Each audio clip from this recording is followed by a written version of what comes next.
Hello. So I have been meaning to do a series like this for a while. I've decided I'm going to start doing ASMR top 10 lists because, again, I love doing ASMR. And I used to really love top 10 lists, but I feel like you don't get them anymore. So I'm kind of here to remedy that in a way. So I thought I would do my top 10 video game stuff. So I thought I'm doing like consoles, but I'm also going to do like series like Metroid, Zelda, etc. So yeah, here we go. Today we're doing the Wii U. Um, the Wii U is like such a nostalgic console to me. It's the one I played the most. It's my first ever console I owned.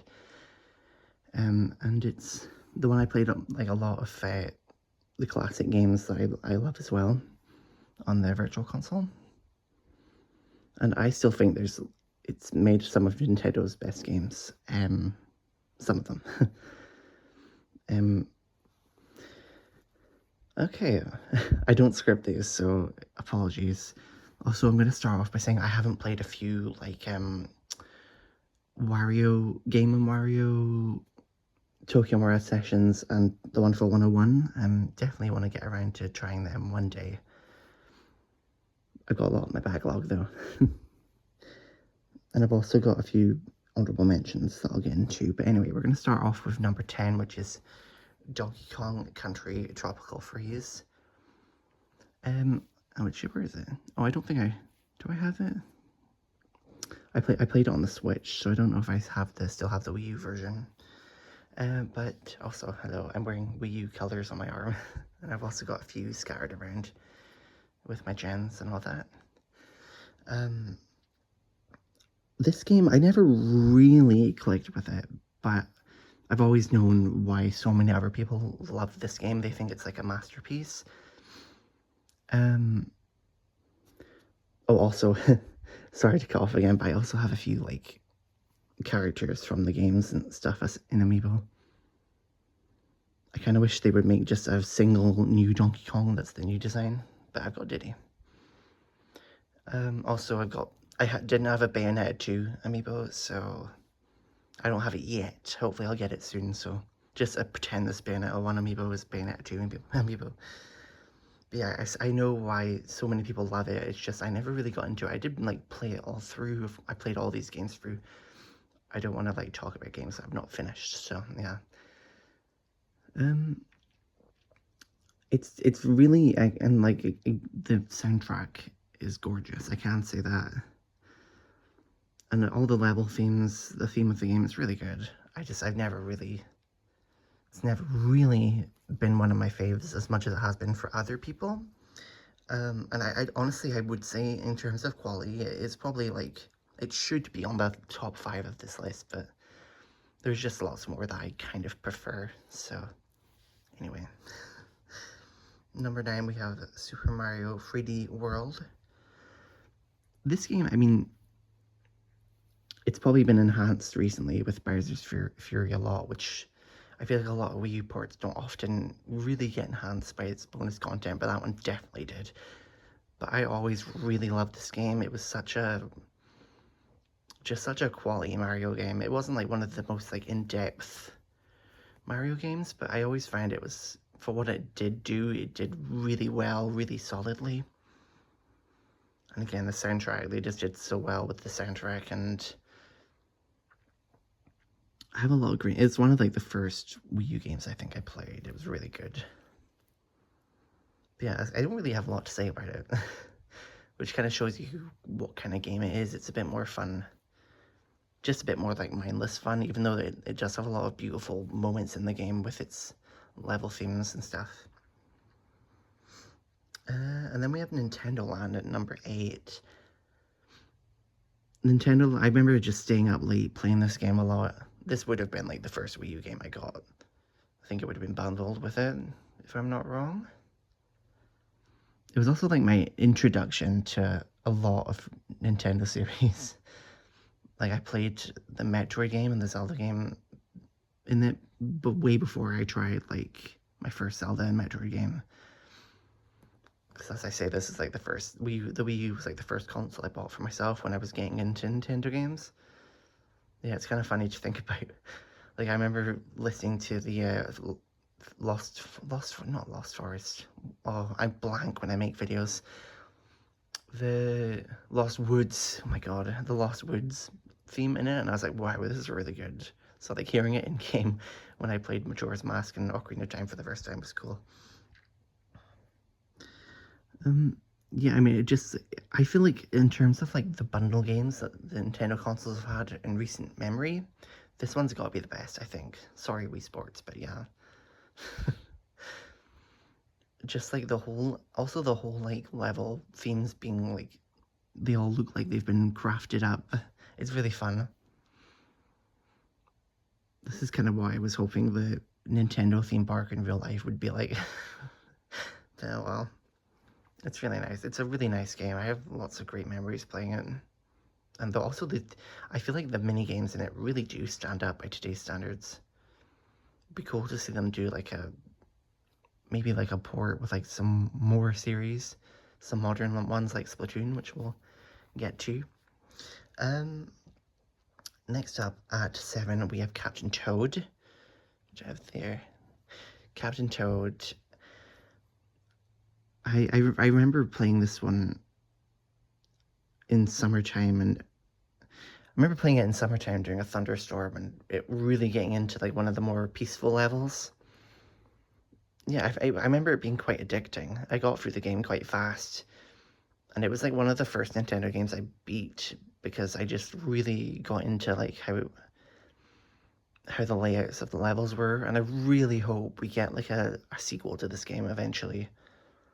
Like, I remember being very disappointed that we only ever got a port. Like, oh, we're definitely not getting a sequel anytime soon. So it'll be really cool to get one eventually. If we do. I feel like there's a lot more you can do with Captain Toad. Number 6, we have Yoshi's Woolly World. Is it Feel? Good Feel, yeah. The Good Feel games around this time were such vibes. I mean, they did every level theme so well. This one was Yoshi's Woolly World is just a joy. I think it's definitely still today the best Yoshi game. I've not played Yoshi and the Mysterious Book yet, but they definitely put something in this game that really like exceeded everything the series had done before, and like it just wasn't repeated again. Crafted World was alright, but Yoshi's Woolly World is still king, in my opinion. I'm sorry if I do blank out a lot. Yeah, I still like hear a lot of the music from this game in like compilations, and it's so good. Then we have this. I kind of debated whether I would do this, but I put Kirby and the Rainbow Curse in front of it. This is another really stylized game like Yoshi's Woolly World. I love this game for the same reasons. I just kind of like it a bit more. Like the stylization, the level themes, the music, the soundtrack in this game is amazing, especially the remixes. I remember just really, because like I feel like when I originally played it, I didn't like it as much, but then I came back to it a few years later, and I just was really taken aback by how good it was. I feel like this is probably a bit of probably wouldn't be a lot of other people's opinion, but I just think this is definitely one that stuck with me. I love this game so much. It has one of my favorite pieces of music Nintendo's ever put out. It's so good. It's so funny because I played Yoshi Canvas Curse after it, and you know I didn't really get into it as much. There's just something about this game that I thought was really good. Next up we have Mario Kart 8, which I don't have the box for, but so to be honest, I feel like the original game didn't have as much as it has now with all the DLC, but I played the hell out of it. I loved playing Mario Kart 8, especially online. It was like a little treat I would play on the weekends when I was in school. It was so good. I feel like I don't really need to say much about that game because most people have played it. If you care about Nintendo games, you've probably played Mario Kart 8 in some form. It is just one of those big legacy games Nintendo's made over the years. Okay. Next up, we have Bayonetta 2, which was, it was really hard deciding where to put this because it's amazing. Still, I think Bayonetta's best game. Well, I actually think Cereza and the Lost Demon is my favorite, but out of the main trilogy, definitely the best, I think. They just really upped everything. I just remember everything looking so amazing. They just kept what made Bayonetta so amazing, and I feel like most people probably would prefer the first game, but these days, as much as I feel like maybe in the past people would have preferred Bayonetta 2, I think Bayonetta 2 is just great. And I'm sorry. I'm sorry if mostly what I say is just, oh, it's great, it's great. I blank when I make these. I don't write scripts. I just like to sit and talk, so yeah. But I think from what I can remember of playing all three of them, this one just stood out to me as the one that was most impressive. And the one I really played the most. Yeah. Number 2, and this one, I feel like out of all the lists I've made from like 3DS, which the next ones that are coming up, because this is the first one I've done, 3DS and N64, GameCube, etc. This one was one of the hardest because Xenoblade, number 2 is Xenoblade X, which is there. Xenoblade X is incredible. It was really, I really used to struggle with it, and I didn't really get into it as much until it was ported to the Switch. Because there was like these weird ways to get into the next chapter, which I struggled with. But once I got into it, I could definitely understand what people meant when they were saying it's the best Xenoblade game in terms of open world exploration and just how fun it is. As much as I way prefer all the games of the main trilogy for the story and everything, Xenoblade X they really did some groundbreaking stuff, I think, with the open world. And yeah, I definitely would say the characters, as much as I find them memorable, I can see why. Well, I'm talking about this like I'm a tourist. Like I know why. The characters in the main series definitely have more. They definitely feel more fleshed out. As much as I love Elma, Elma's my girl, but she's definitely one of the main characters that have like the least character development. They did really expand on that in the epilogue that they added in the Switch version, but still, I definitely understand.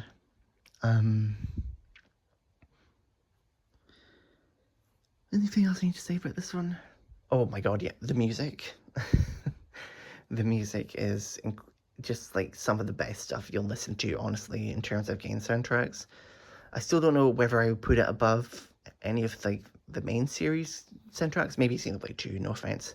I know a lot of people think that's the best one. Sorry.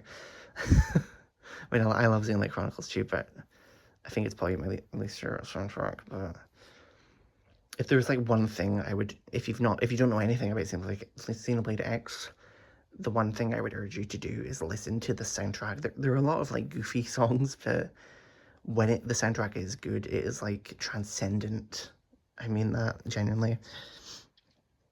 And I'm just going to go through some of my honorable mentions before I go to my number 1 pick. No pun intended.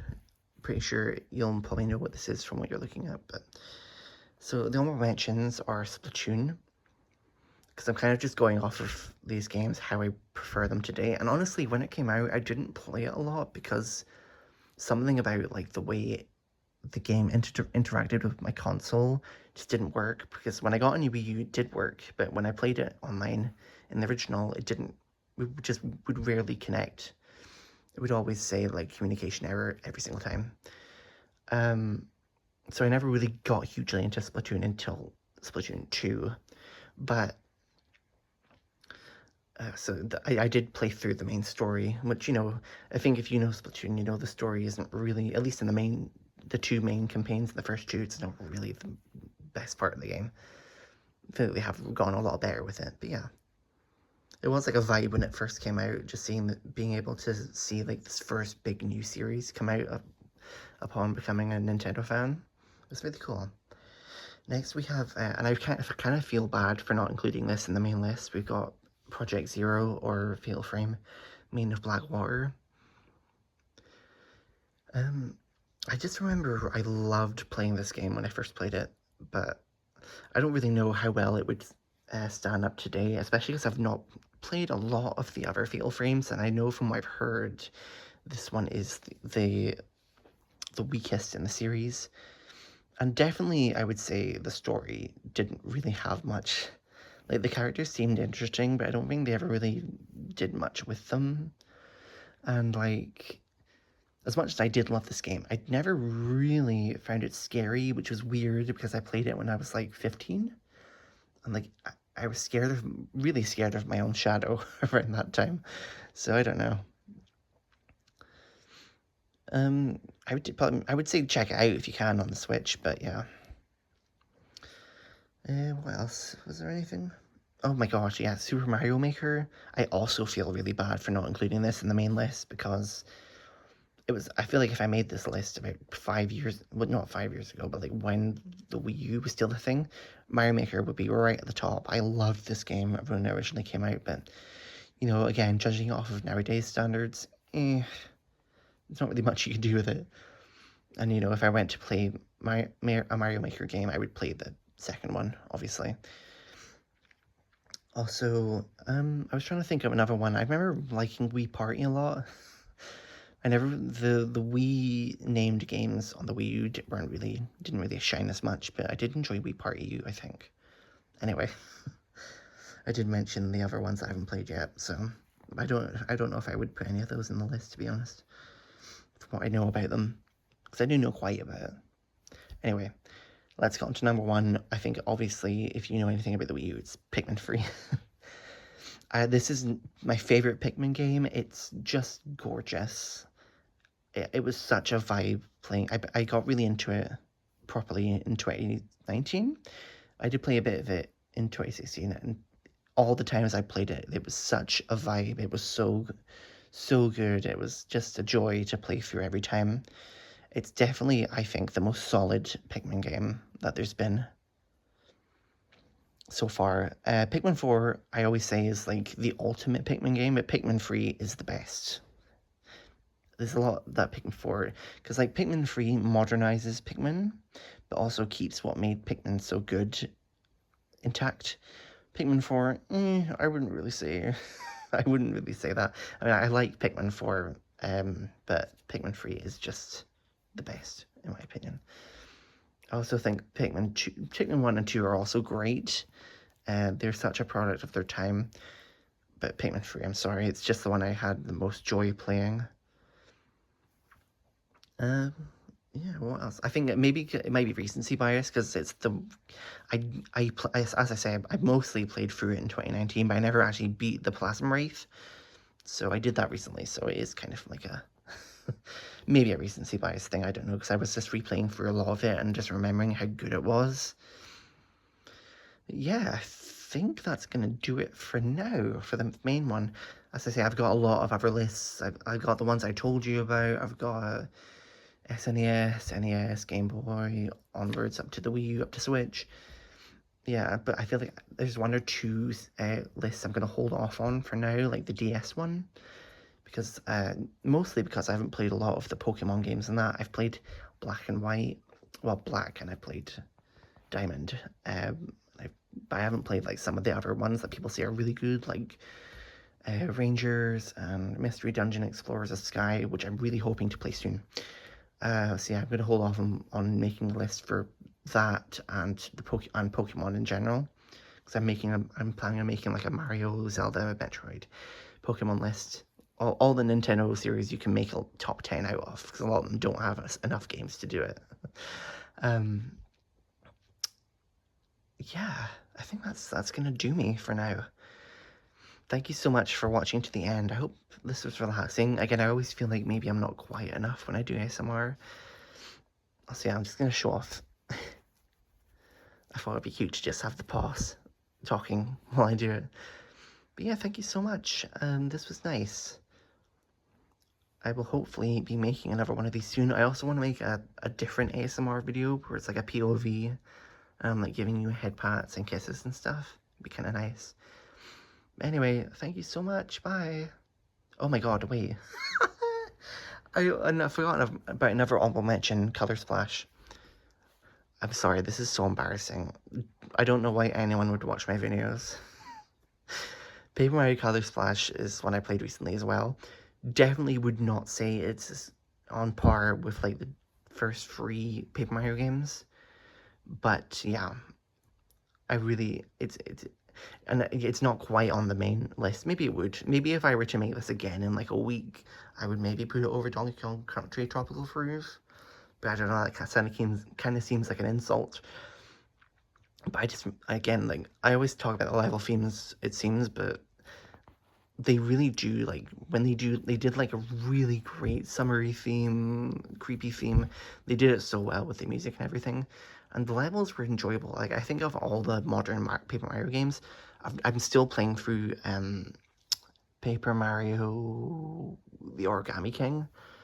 But I think this game just handles, like, the funness of what they're doing with modern Paper Mario the most, as much as I prefer the older games. Okay, now I think now I think I'm done. Okay, goodbye.